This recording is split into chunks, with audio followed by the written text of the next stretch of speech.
लालची पुलिस वाले का अंजाम। जिन्नाती।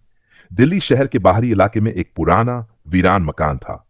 उस मकान के बारे में लोग कहते थे कि वहां जिन रहते हैं। मकान के पास से गुजरने वाला हर कोई वहां जाने से डरता था। लेकिन इंसानी लालच अक्सर डर पर हावी हो जाता है। राजेश एक पुलिस वाला जिसे पैसे का बड़ा लालच था। वह रिश्वत लेकर कई मामलों को दबाने का काम करता था। एक दिन उसे खबर मिली कि उस पुराने मकान में एक प्राचीन खजाना छिपा हुआ है। राजेश ने सोचा, अगर मैं एक खजाना पालूं तो मेरी जिंदगी बदल जाएगी। रात का समय, रात के अंधेरे में वह मकान में दाखिल हुआ। मकान में घुप अंधेरा था। दीवारों पर अजीब सी दरारें थीं और हर कदम पर खड़खड़ाहट की आवाजें आती थीं।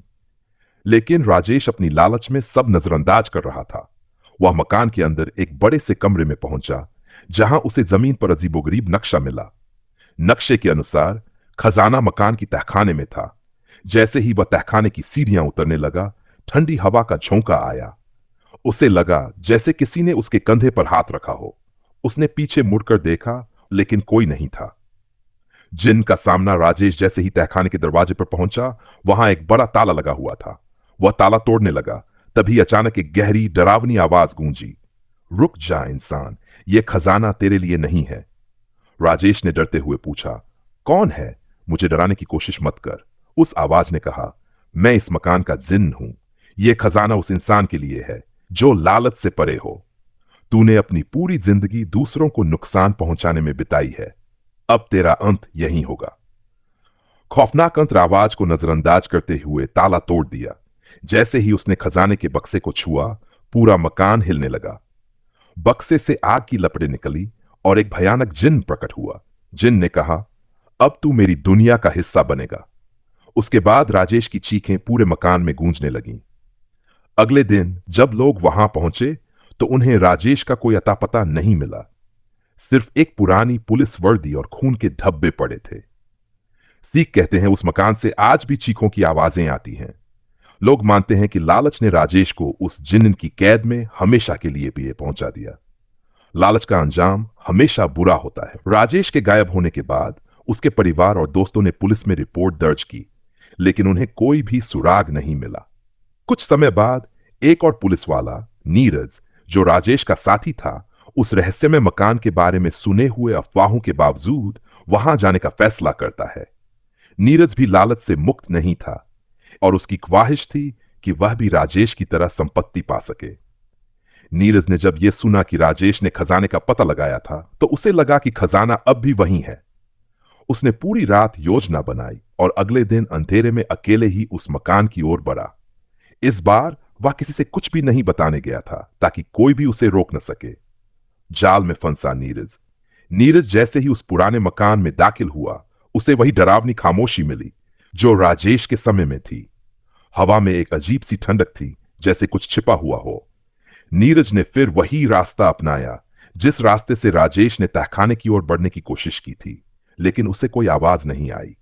वह तहखाने के दरवाजे तक पहुंचा और पुराने ताले को देखते हुए फिर से उसे खोलने की कोशिश की। जैसे ही उसने ताला खोला, अचानक पूरे मकान की दीवारों पर अजीब सी दरारें फैलने लगीं और दीवारों से खून की धारें बहने लगीं।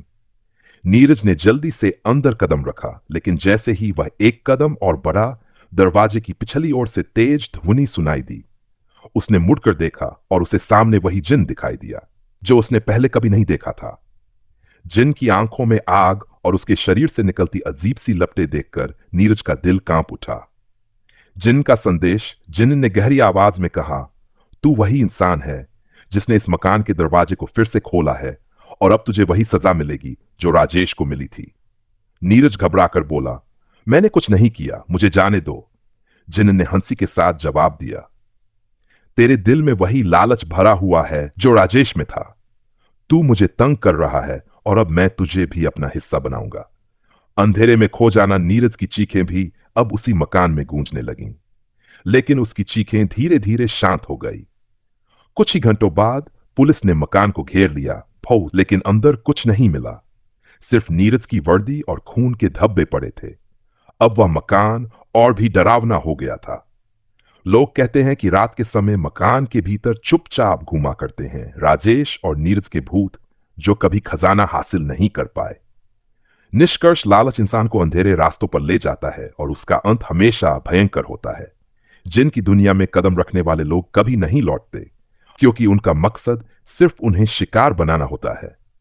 यह कहानी उस लालच की सजा है जो इंसान को सिर्फ पतन और मौत के रास्ते पर ले जाती है। नीरज और राजेश की रहस्यमय गायब होने की घटनाओं ने शहर में खौफ पैदा कर दिया था। पुलिस विभाग में इन दोनों के गायब होने का कोई ठोस कारण नहीं था। कुछ अफवाहें तो यह भी थी कि उन दोनों की आत्माएं अब उस पुराने मकान में बसी हुई हैं, लेकिन किसी ने इसकी पुष्टि नहीं की थी। लेकिन एक दिन एक और पुलिस वाला विजय, जो राजेश और नीरज का सीनियर था, इस मामले की गुत्थी को सुलझाने के लिए निकल पड़ा। विजय को इस बात का पक्का यकीन था कि उनके दोनों साथी उन रहस्यमय घटनाओं के शिकार हो गए थे। वह जानता था कि किसी ने कुछ छिपा रखा है और वह उस रहस्यमय मकान के बारे में और भी ज्यादा जानने का इच्छुक था।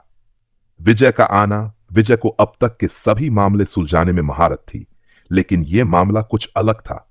उसके मन में एक सवाल था, क्या अगर यह सब सच है? क्या अगर उस मकान में सच में कोई अदृश्य शक्ति मौजूद है? विजय ने तय किया कि वह पूरी योजना बनाकर उस घर में दाखिल होगा और सच्चाई का पता लगाएगा।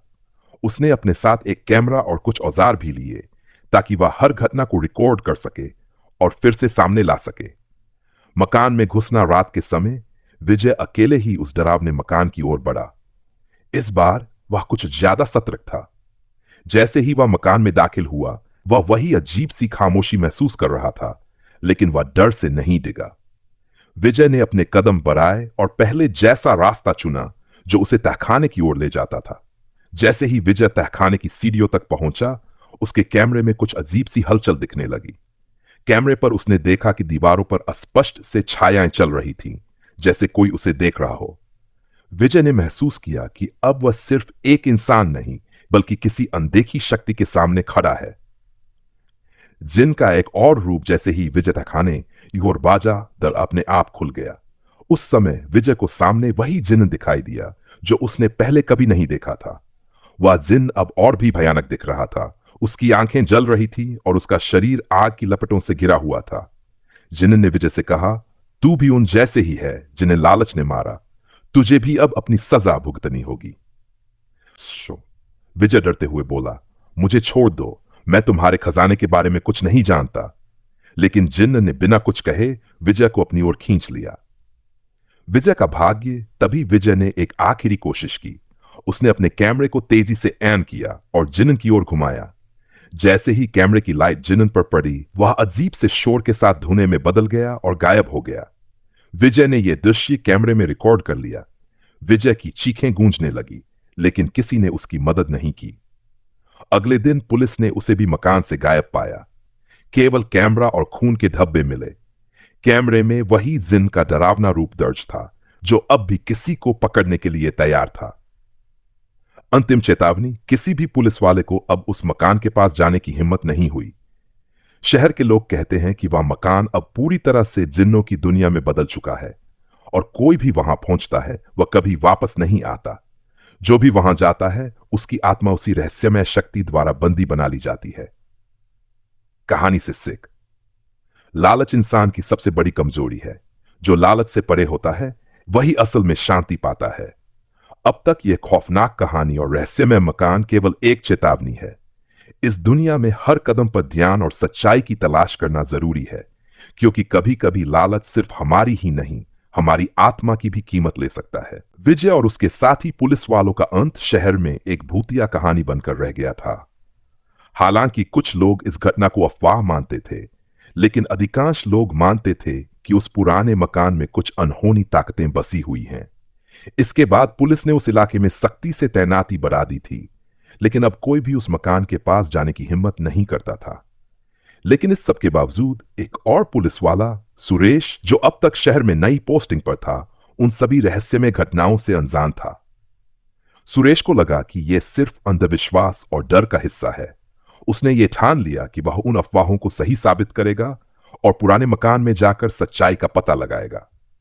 सुरेश को नहीं पता था कि उसे किस भयानक सच्चाई का सामना करना पड़ेगा। सुरेश की खोज, सुरेश ने अपनी जांच शुरू की और वह भी रात के समय उस डरावने मकान की ओर बढ़ा। इस बार सुरेश अकेला नहीं था। उसने अपने साथ एक साथी रमेश को भी लिया। रमेश के पास अच्छा अनुभव था और वह सुरेश का विश्वास पात्र था। दोनों पुलिस वाले ये सोचकर वहां पहुंचे कि वे सिर्फ अफवाहों का पर्दाफाश करेंगे और कुछ नहीं। वह मकान पहले की तरह ही खामोश था और अंधेरे में डूबा हुआ था। सुरेश और रमेश एक दूसरे को देखकर बिना किसी डर के मकान में दाखिल हुए। जैसे ही वे भीतर गए, सुरेश ने देखा कि वही डरावनी खामोशी थी और हवा में हल्की सी गंध भी थी, जैसे कोई पुराना किताबों का संग्रहालय हो। तहखाने में नई शक्ति सुरेश और रमेश ने तहखाने की ओर बढ़ने का फैसला किया और जैसे ही वे सीढ़ियां चढ़ने लगे, अचानक पूरा मकान एक तेज आवाज के साथ कांपने लगा। दोनों पुलिस वाले रुक गए, लेकिन फिर भी उन्होंने डर को किनारे करते हुए तहखाने का रास्ता लिया। जैसे ही उन्होंने तहखाने का दरवाजा खोला, वहां एक नई और डरावनी शक्ति का सामना हुआ। इस बार जो जिन्न प्रकट हुआ वह पहले से भी ज्यादा खतरनाक था। उसकी आंखें आग की तरह जल रही थीं और उसके शरीर से काले धुएं का गुबार निकल रहा था। जिन्न ने धीमी आवाज में कहा, तुम भी उन जैसे हो जो लालच के रास्ते पर चलने आए हो। अब तुम भी मेरी दुनिया का हिस्सा बनोगे। सुरेश और रमेश ने यह सुनकर तुरंत पलटने का प्रयास किया, लेकिन तहखाने का दरवाजा अपने आप बंद हो गया। वे फंसे हुए थे। जिन्न ने उन्हें अपनी ओर खींचते हुए कहा, तुम दोनों अब यहां से कभी नहीं जा पाओगे। यह मेरा घर है और तुम दोनों मेरी सजा पाओगे। सुरेश और रमेश ने हर संभव प्रयास किया, लेकिन जिन्न की शक्ति के सामने वे बेबस हो गए।